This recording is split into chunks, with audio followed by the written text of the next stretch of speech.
भाई बहुत भोग लिया है, बहुत जन्म भोग लिए हैं, एक बार मेरी प्रार्थना मान लो तो आज तक तुम्हें जो शांति और विश्राम नहीं मिला वो मिल जाएगा। खूब भोग भोग लिए, तुम्हें याद नहीं है। जैसे कई बार हमने स्मृति दिलाई कि 9 महीने मां के गर्भ में इसी जन्म में रहे, कुछ याद है? 1% भी याद है तुम्हें? ज्यादा समय नहीं हुआ, कोई 50 वर्ष, कोई 40 वर्ष, कोई 30 वर्ष, 25 वर्ष, ऐसे सब बैठे हो। आप विचार करके देखो कि ज्यादा लंबा समय नहीं गया, इसी जन्म की बात है। कि आपको याद है कि मां के गर्भ में तुमने क्या दुख भोगा? 100 में 1% याद है? नहीं याद है। फिर पीछे जन्म की क्या जानोगे? ना भवता ना पे संसार मध्य, इस जगत में ना तुम कभी सुखी हुए हो ना सुखी हो पाओगे यदि भजन नहीं करोगे। देखो, जब बच्चापन तो सिखाया जाता है खूब बढ़िया पढ़ो लिखो, धन कमाओ, ऐसे योग्य बनो, बढ़िया है।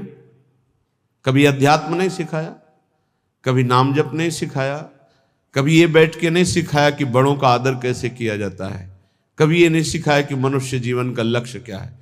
अब वो पढ़ाई लिखाई में गए, व्यसन सीख गए, व्यभिचार सीख गए, अच्छी नौकरियां पाई, पैसे हैं, और फिर घर में आकर के उन बूढ़े माता पिता को जो चलने लायक नहीं है, दरवाजा बंद करके वैसी दुर्दशा करते, मारते हैं, पूछो मत।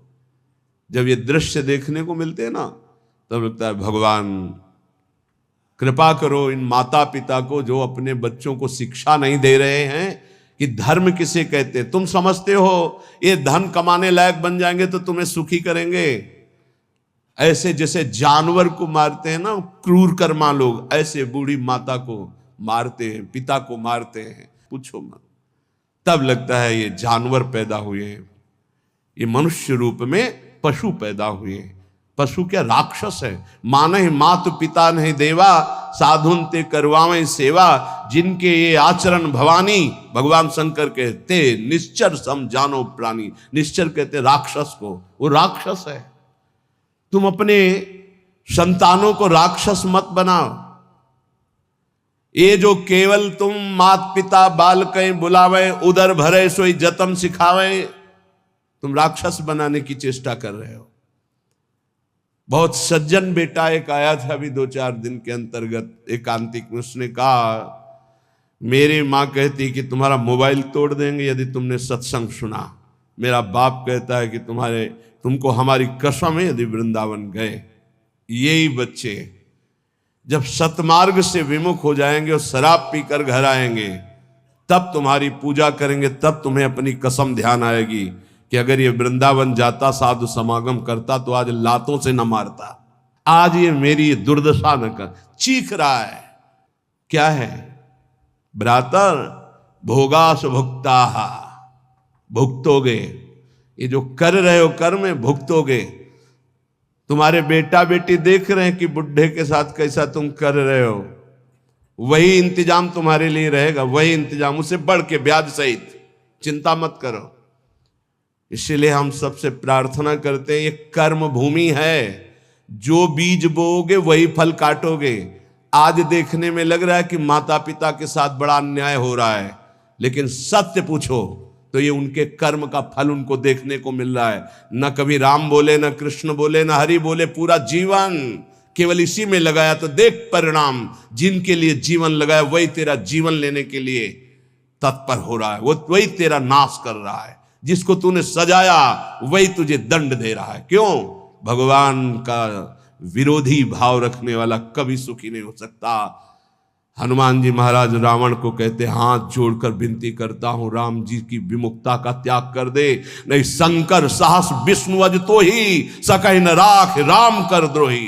मैं सभा में कह रहा हूं, ये हजारों हजारों ये भगवत स्वरूप महापुरुष भी तेरी रक्षा नहीं कर पाएंगे।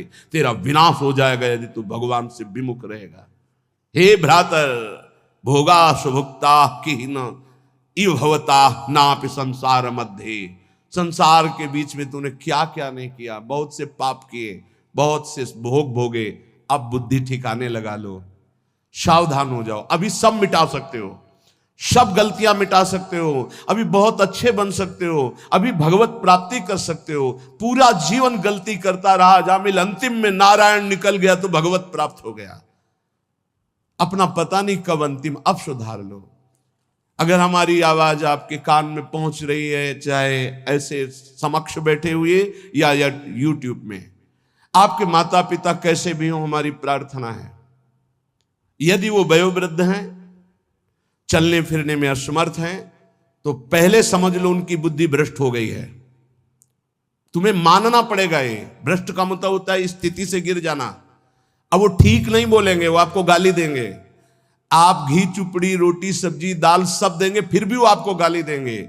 आपके रिश्ते नातेदारों से आपकी निंदा करेंगे, पर आप उनकी इस बिगड़ी हुई बुद्धि का रोष पूर्वक अनुगमन करते हुए उनको पीटना, उनको मारना, ये आचरण मत करें, क्योंकि उनकी कर्मानुसार बुद्धि बिगड़ चुकी है। अब अपने कर्म आप मत बिगाड़िए, वो आपके भगवान हैं। सच्ची मानिए, उनमें भगवान बैठे हुए हैं। ऐसे असमर्थ माता पिता को भगवान की तरह दुलार करोगे तो तुम सदैव श्री संपन्न रहोगे। लक्ष्मी तुम्हारे घर से नहीं जाएगी। और जिन घरों में माता पिता को त्रास दिया जाता है, जिन घरों में आए हुई पानी ग्रहण करके पत्नी के साथ अनर्थ नाना प्रकार की दोष वृत्तियां, वो घर कभी श्री संपन्न नहीं हो सकता, सुख संपन्न नहीं हो सकता।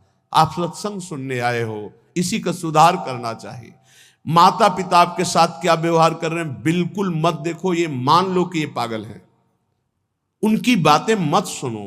तुमका अपना कर्तव्य दे, तुम्हारा क्या कर्तव्य, हमको केवल अपना कर्तव्य देखना। हमें बहुत कष्ट होता है जब ये बात देखते हैं कि बूढ़े असमर्थ माता पिता के साथ ऐसा व्यवहार, तब लगता है ये कलेजा है इसका हृदय है कि भगवान ने पत्थर की रचना की इसके हृदय में। अरे और कौन, जिसने 9 महीने गर्भ में रखा, जिसने अपने रक्त का दूध बनाकर तुम्हें पिलाया, जिसने तुम्हारे मल मूत्र साफ किया, आज तुम हाथी जैसे जवान हो तो लात मारते हो, डंडा मारते हो, उनको गाली देते हो। चिंता मत करो, तुम्हारे लिए ब्याज सहित व्यवस्था है, ब्याज सहित दंड मिलेगा। अगर तुम्हें थोड़ा भी ये पता है कि भगवान है तो इतना समझ लो उनके वचन भी हैं, अवश्य में वो भोक्तव्यम कृतम कर्म शुभाशुभम, शुभ और अशुभ कर्मों का भोग भोगना पड़ता है। फिर माता पिता ये तो साक्षात भगवान है, इनके प्रति एहसान, ये कुछ भी बोले। हमने देखा है वयोवृद्ध आदमी की बुद्धि पतित हो जाती। पतित अगर जीवन भर भजन नहीं किया ना, तो पतित का मतलब होता है स्थिति से गिर जाना, भ्रष्ट होने का मतलब होता है गिर जाना। अब उसको जो बोलना चाहिए वो नहीं बोल पाएगा। उस समय हमको क्रोध नहीं करना कि हम तो इतना खवाते पिलाते हैं, ये हमारी निंदा करते हैं। ये हम बहुत गूढ़ बात आपको कह रहे हैं। जिसने अपने माता पिता की सेवा कर ली, उसने भगवान को प्रसन्न कर लिया। उनके नाराज रहने पर, उनके गाली देने पर, उनके तिरस्कार करने पर भी। पर हमारी प्रार्थना है, हम जो शब्द कह रहे हैं उसे ध्यान से सुनिए। जो माता पिता असमर्थ हो चुके हैं, चलने फिरने लायक नहीं है, उनके वर्ताव और उनके कटु वचनों पर ध्यान न दिया जाए, उन्हें भगवान की तरह पूजन करके उनकी सेवा की जाए। जितने दिन जिए खूब मेहनत करके कमाओ, उनको खाओ पियो, कपड़ा लत्ता, सुखपूर्वक जीवन, तो तुम्हारा लोक और परलोक दोनों बन जाएगा। ये शब्द हम शर्त इसलिए रखते हैं कि जो माता पिता अपने कर्तव्य का पालन करना नहीं जानते हैं और अभी चल फिर रहे हैं, मनमानी आचरण करते हैं, गंदे विचारों का पोषण करते हैं, पोषण करने वालों का शोषण करते हैं, ऐसे माता पिता के लिए नहीं कह रहे। हम उन असमर्थ माता पिता के लिए कह रहे हैं कि जिनकी वास्तविक बुद्धि बिगड़ चुकी है, शरीर सेवा में समर्थ स्वयं नहीं रह गया है। अब हमारा कर्तव्य बनता है वो गाली दे, वो पड़े पड़े हगे, तो भी हमें उनकी सेवा करनी चाहिए। निश्चित भगवान प्रसन्न हो जाएंगे, निश्चित। हमने आपको कई बार उदाहरण में बताया है महाभारत का प्रसंग। एक महात्मा कश्यप नाम के थे, तो एक वृक्ष के नीचे बैठे ध्यानस्थ थे। जब एक बगुली बीट कर दिया तो ऐसे माथे से गिरा, तो ऐसे देखा और रोष पूर्वक देखा तो भस्म हो गई, आग लग गई और जलकर राख होकर गिर गई। उनको लगा मेरी तपस्या बहुत पावरफुल हो गई। एक घर में गए, भिक्षाम देहि, एक साध्वी, भगवत भावपरायण, पति को भगवान मानने वाली पतिव्रता देवी निकली, प्रणाम किया। ब्राह्मण कुछ क्षण रुकिए, अभी मैं आपको भोग लाई। जेव ही वो घर गई तो दूसरे दरवाजे से उसके पति आ गए। बिल्कुल ध्यान से सुना, अपने पति को साक्षात भगवान मानना, अपने पति की ही आराधना में तन्मय रहना, ये पातिव्रत बड़ा महान धर्म है। इसी से भगवान शंकर, ब्रह्मा और विष्णु को 6-6 महीने के बालक अनसुईया जी ने बना दिया था। लेकिन ये बहुत दुर्लभ बात है जो अपने देह को पावन करके, एक पति को समर्पित करके आजीवन वो देवी। ये भारत यति और सतियों का देश है। धर्म की यहाँ जय जयकार सदैव होती रही, होती रहेगी। हाँ, थोड़ा कम ज्यादा अंतर पड़ता रहेगा। अब आज क्या धर्म को समझे जो बॉयफ्रेंड गर्लफ्रेंड ये दलित दुराएं दिमाग में बैठ गई है, ये क्या समझेंगे कि धर्म किसे कहते, पातिव्रत धर्म किसे कहते, एक पत्नी व्रत किसे कहते हैं, जिसका पाणी ग्रहण किया, आजीवन निर्वाह किया। अब वो पति सेवा में पति को बैठालना, उनको जल पिलाना, फिर इसके बाद कहा भगवान आपके घर में एक अतिथि भगवान उस दरवाजे पर आए, आदेश हो तो मैं उनका स्वागत करूं, भिक्षा दे दूं। कहा तत्काल जाइए, तत्काल जाइए। वो कुछ फल फूल अन्न आदि लेके गए। आप इतना विलंब क्यों किया? वो तो उस रोष में थे कि हमारा तप बढ़ चुका है, मैंने बगुली के देखा था वो भस्म हो गई। तो उनका भगवान शांत शांत, विलंब का कारण, मैं एक पतिव्रता हूं, मेरे प्रभु मेरे पतिदेव आए, मैं उनको आसन दिया, जल पिलाया, फिर उनकी अनुमति से आपको देने आई हूं। उनका तुमने हमको ऐसा वैसा महात्मा समझ लिया क्या? तो उसने कहा महाराज तुम्हारे उस वृक्ष की बगुली नहीं हूं कि तुम्हारे देखने से भस्म हो जाऊंगी।